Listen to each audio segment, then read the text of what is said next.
Pemerintah hari Jumat yang lalu memberikan penjelasan tentang peristiwa pengacauan di lapangan Banteng dan sekitarnya pada tanggal 18 Maret 1982. Penjelasan tersebut disampaikan oleh Pangkop Kamtib Laksamana TNI Sudomo di depan para pemimpin mas media ibu kota dan wartawan-wartawan dalam dan luar negeri. Hadir pada kesempatan itu Menteri Penerangan Ali Murtopo, Kaskop Kamtib Jenderal TNI Wijoyo Suyono, Panglak Susda Jaya Mayor Jenderal TNI Norman Sasono, Kadapol 7 Metro Jaya Mayor Jenderal Polisi Anton Sujarwo, Ketua Harian Dewan Pers BM Diah, dan para wakil hubungan masyarakat Departemen Instansi Pemerintah. Pangkop Kamtib Laksamana TNI Sudomo mengatakan bahwa pelaku-pelaku peristiwa pengacauan di lapangan Banteng itu akan dituntut sebagai pelaku pelanggaran Undang-Undang Pemilu dan berarti bisa dijatuhi ancaman hukuman sedikitnya 5 tahun. Sedangkan lainnya yang melakukan pengerusakan akan dituntut sebagai pelaku tindak kejahatan. Kasus-kasus tersebut oleh Pangkop Kamtib Laksamana Sudomo dijanjikan akan diselesaikan sebelum pemungutan suara tanggal 4 Mei mendatang. Pangkop Kamtib juga mengatakan telah diadakan penangkapan-penangkapan baru yang didasarkan atas petunjuk-petunjuk dari hasil pemeriksaan dan pengusutan secara intensif dari pelaksana-pelaksana pengacauan di lapangan Banteng yang akan membuka lagi tabir peristiwa pengacauan tersebut.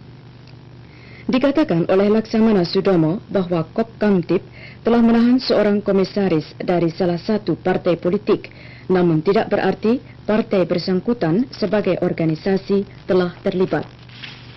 Menteri Dalam Negeri Amir Mahmud belum lama ini meresmikan secara simbolik proyek-proyek pembangunan di Parepare, Sulawesi Selatan untuk tahun anggaran 1981-82.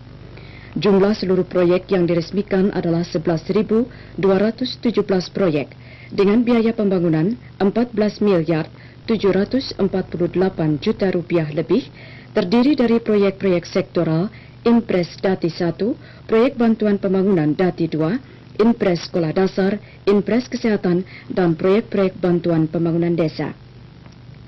Gubernur Sulawesi Selatan Andi Odang mengemukakan hasil-hasil pembangunan selama Pelita 3 ini di daerahnya seperti peningkatan produksi padi, ekspor, bidang pendidikan dan sarana perhubungan telah benar-benar dirasakan manfaatnya oleh masyarakat luas.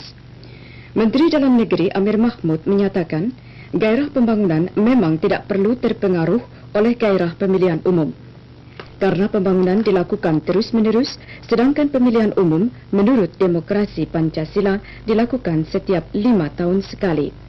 Menteri mengatakan pembangunan nasional, demikian pula pelaksanaan pemilu, serta penyelenggaraan pemerintahan lainnya di dalam pemerintahan Orde Baru sekarang ini merupakan usaha bertahap dan terus-menerus dan konsisten untuk mewujudkan masyarakat Pancasila.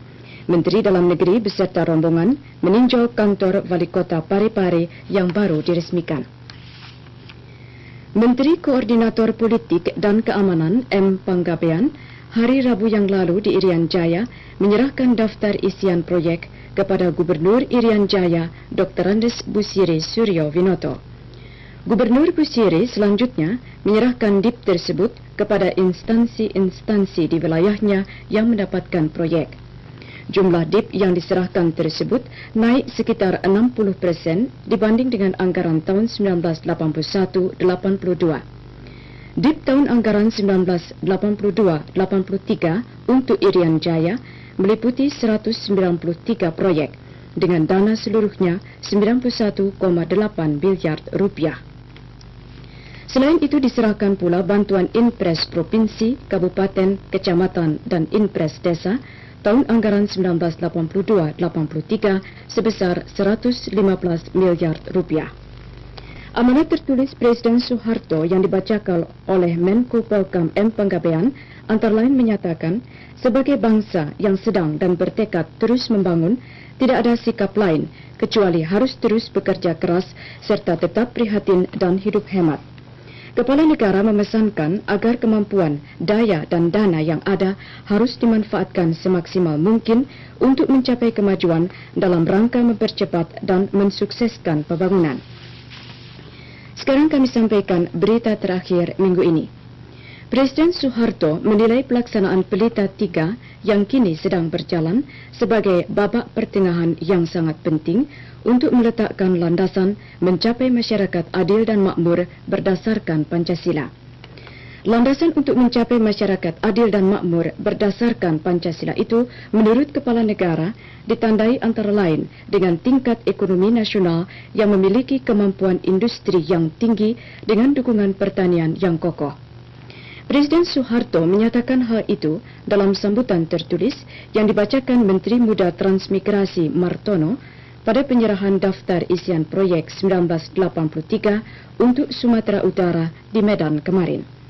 DIP untuk proyek-proyek sektoral dari dana APBN 1982-83 untuk Sumatera Utara berjumlah 126 proyek dengan nilai seluruhnya 128 miliar rupiah. Sampai dengan tahun keempat Pelita 3 sekarang ini, dana pembangunan proyek-proyek sektoral di Sumatera Utara meningkat 35,5% setiap tahun. Menteri Penerangan Ali Murtopo kemarin sore di Desa Arafah, Banda Aceh membuka pameran nasional poster perjuangan dan pembangunan. Menteri Penerangan pada kesempatan ini mengatakan, kita tengah melaksanakan pembangunan materi untuk meningkatkan kesejahteraan bangsa Indonesia di dunia. Tetapi kita juga melaksanakan pembangunan akhlak, mental dan iman untuk akhirat. Menteri berkata, jelaslah bahwa pembangunan nasional adalah pembangunan bangsa secara menyeluruh, pembangunan politik, ekonomi dan pembangunan mental. Karena pemilu merupakan salah satu faktor pembangunan, yakni pembangunan politik, untuk menciptakan demokrasi Pancasila, maka wajiblah bagi bangsa Indonesia untuk ikut serta dalam pemilu. Inggris kemarin memerintahkan angkatan lautnya pergi ke Kepulauan Falklands dan membekukan semua milik Argentina sebagai balasan atas serangan militer Argentina terhadap Falklands, jajahan yang dipersengketakan di Atlantik Selatan itu.